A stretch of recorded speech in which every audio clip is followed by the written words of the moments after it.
Hello,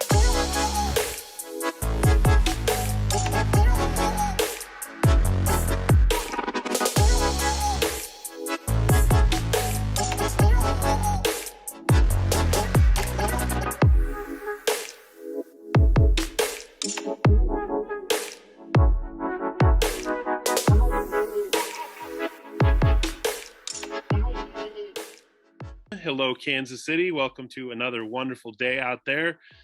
This is the show that we've been calling Life After, which is a show that features conversations with teachers and their students after high school has passed, to kind of jump into that story that we never really hear that much about after that connection kind of is over.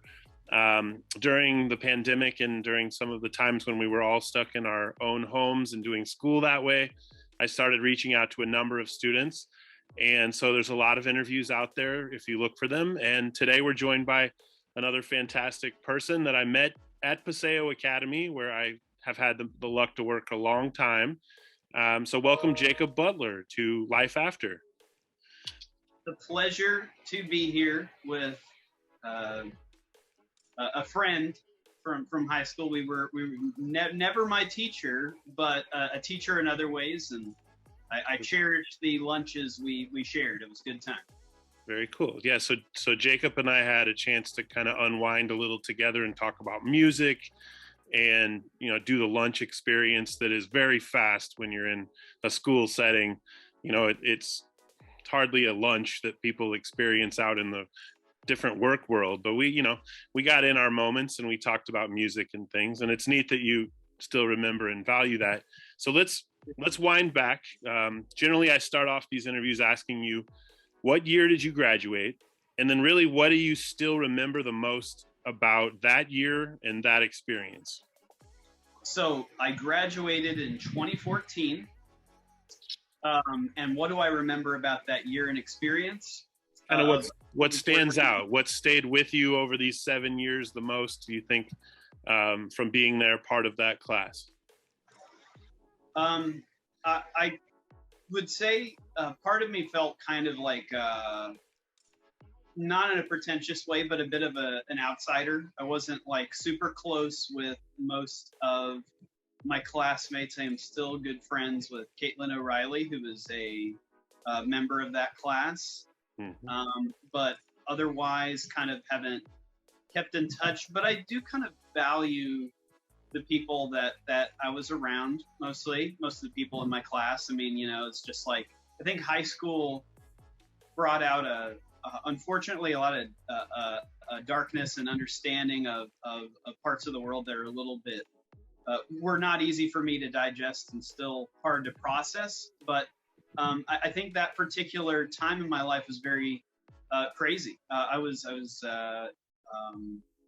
in a deep relationship with someone at the time. I was very much in love, and very much probably a little bit codependently so, and it ended in flames shortly after I graduated. And I was at an internship. I was a big stress head at the time, I think, and I mean, still am, but I didn't have many coping mechanisms that were healthy, and I think it was actually quite a sadly quite a dark time around the time I graduated, and I felt pretty bitter. But that's everybody's journey is different, and mm-hmm. I mean this not to be a downer on the school. It was just a lot of personal stuff I was dealing with, and absolutely. I remember I was very excited to be out finally, and I remember sleeping in a lot. But gotcha.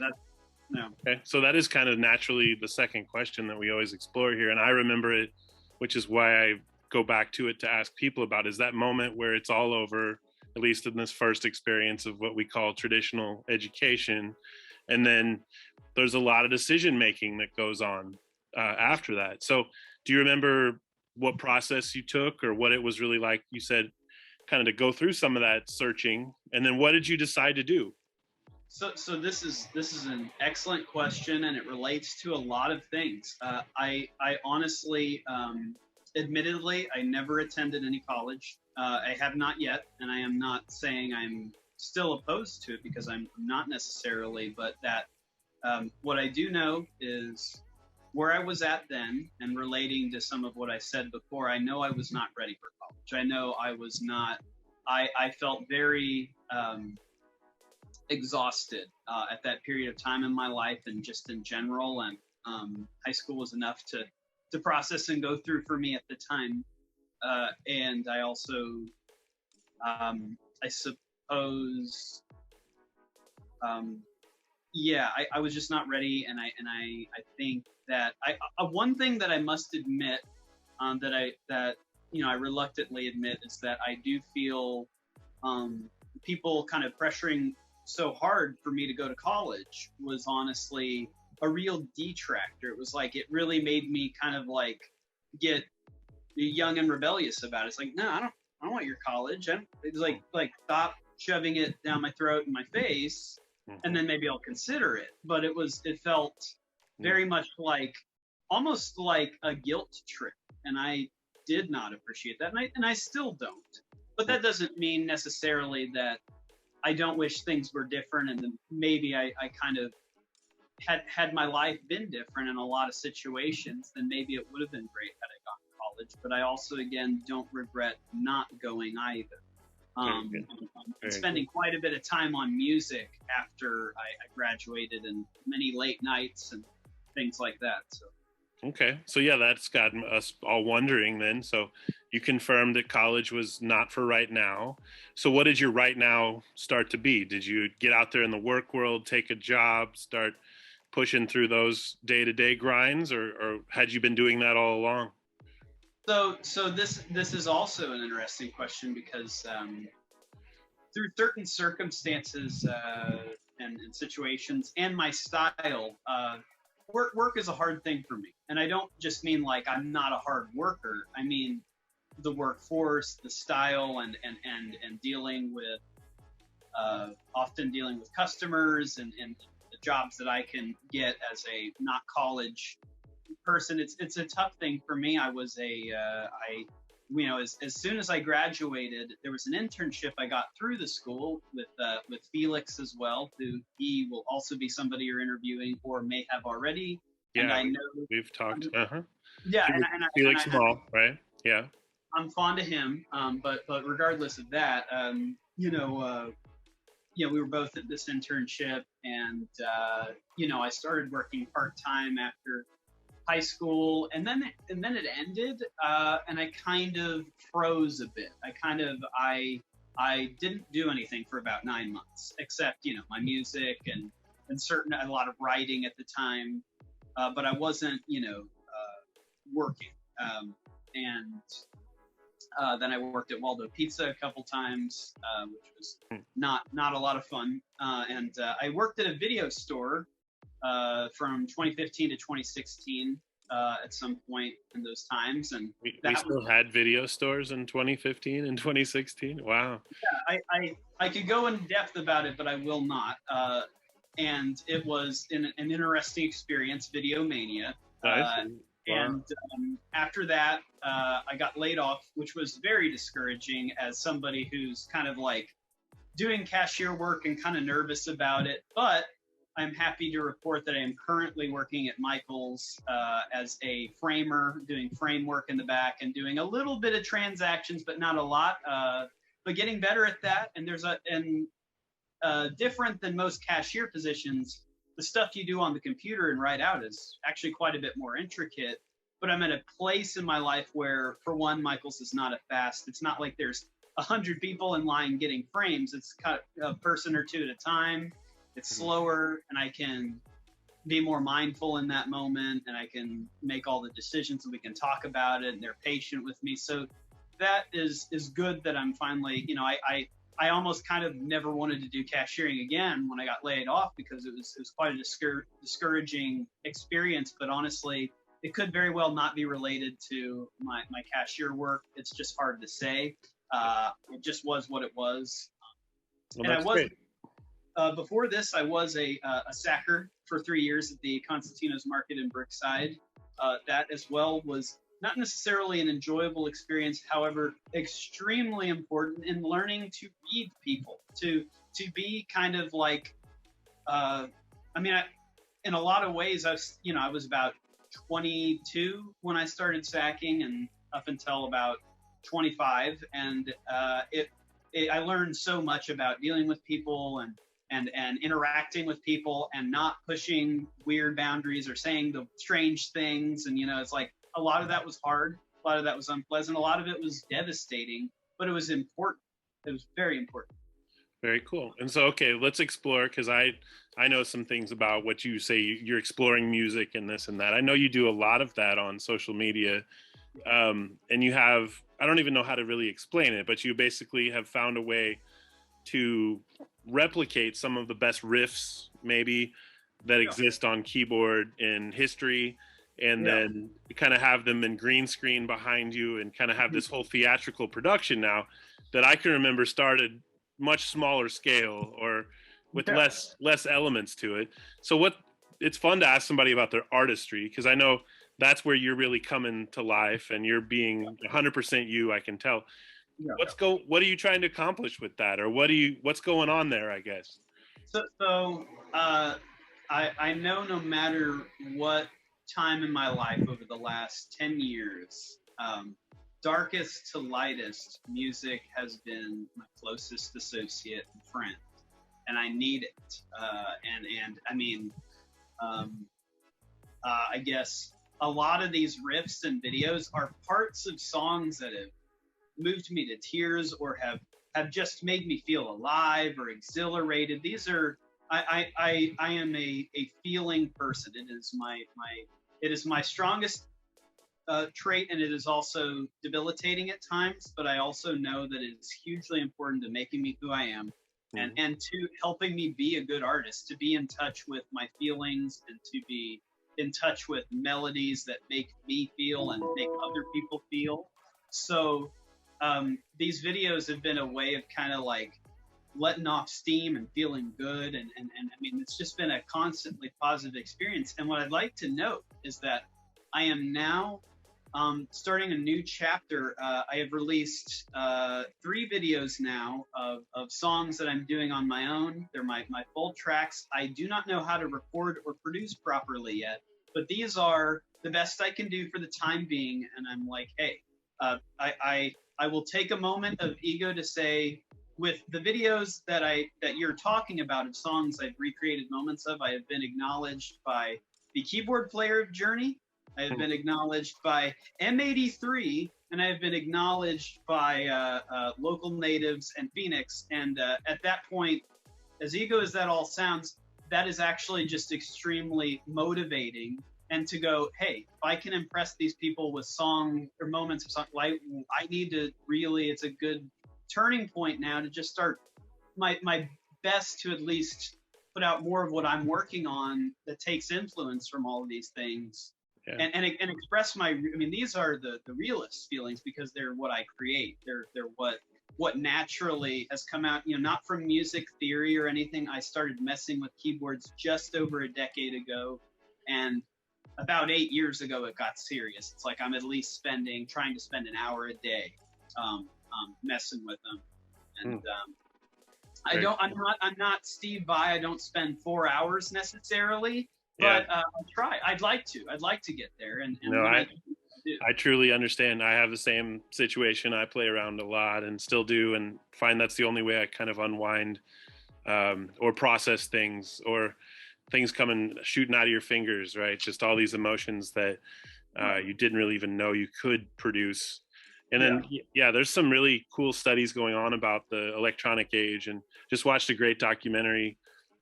Mark Ronson. It's called Watch the Sound. If you haven't heard of this show, you would just love every bit of it. Every episode's about another electronic device that revolutionized the music industry. And so, all right, well, hey, pitch us forward a little bit. What are some of your future thoughts about what you're going to do down the road? Are you setting up any goals formally for yourself, or are you staying with kind of see where it goes?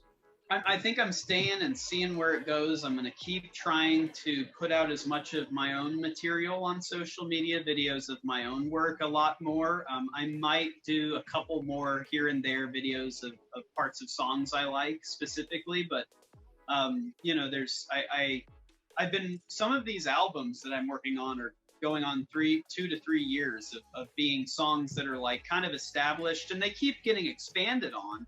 And I'm glad it's given me time to expand what they are. But the last couple videos are all, you know, fifth renditions of these songs coming through a lot of time spent with them, and they all mean a lot to me. It's not filler, you know. It's all Very stuff cool. that like is you know. Very cool. Well, I can remember a lot of these similar interests from our conversations during lunchtime, and I will say they were important to me too. I've heard you mention they were introductions to various artists and things that I could share with you, like Spiral and Vangelis, and I loved that story that I got to share when I really did take that to my third grade class Yeah. when we were just bringing our favorite music from home, and people looked at me like I was just totally insane. And so I think our conversations were fun, so many years apart, but yet so many things in common. So let's do this. A final question, usually in these episodes. And thank you for being here so much. I hope Kansas City, you're listening and ready to find some of Jacob Butler's work out there.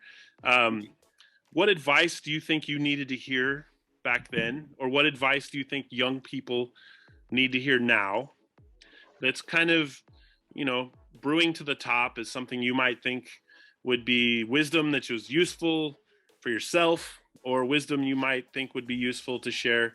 Because I know as I'm coming out of the world back then, I really did look and turn to the voices of others, some of just what exactly should I carry as I go out into this world, or what should my mantra be, or how should I start to kind of govern my thinking. And I've heard you say a lot of smart stuff in that category of thought. So that's kind of our final question. What would you suggest? Oh, it's a great question, and it's a big one, and it's heavy, and it's not a simple one to answer for me. Um, uh, be a couple things, I think. Most specifically, like, um,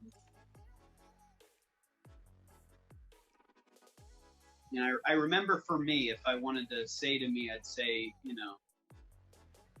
uh,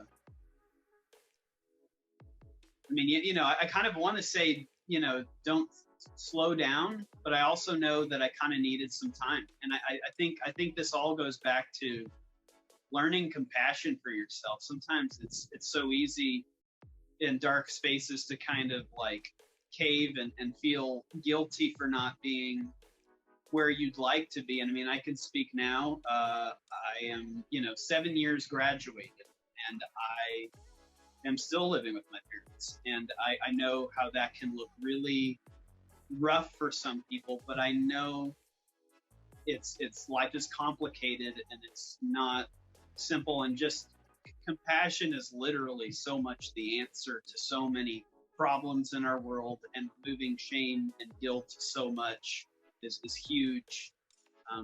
It's like, yeah, I mean, it's very complicated to have a one word phrase or answer of how to like. Yeah, no, I understand. But yeah, compassion. That's just find compassion. Don't tolerate lack of compassion. I think one of my greatest detractors was a very toxic friend who did not have compassion in his life that I followed loyally, and it sent me down years of trouble. And I don't fault myself because the world's complicated, and I was unintentionally groomed into this kind of thing like this. Yeah. But yeah, just find compassion. Very cool. All right. Well, you've heard it here, Kansas City, and the unconventional wisdom of Jacob Butler. Maybe that could be like one of your things you're right as you go down the road. But I album cover, I don't know, the unconventional wisdom of Jacob Butler. It sounds pretty good. It's kind of like Miseducational Lauryn Hill, just a whole lot different, right? So thank you. Thank you for being here, Jacob, and I appreciate the time. Thank you, Kansas City, for tuning in.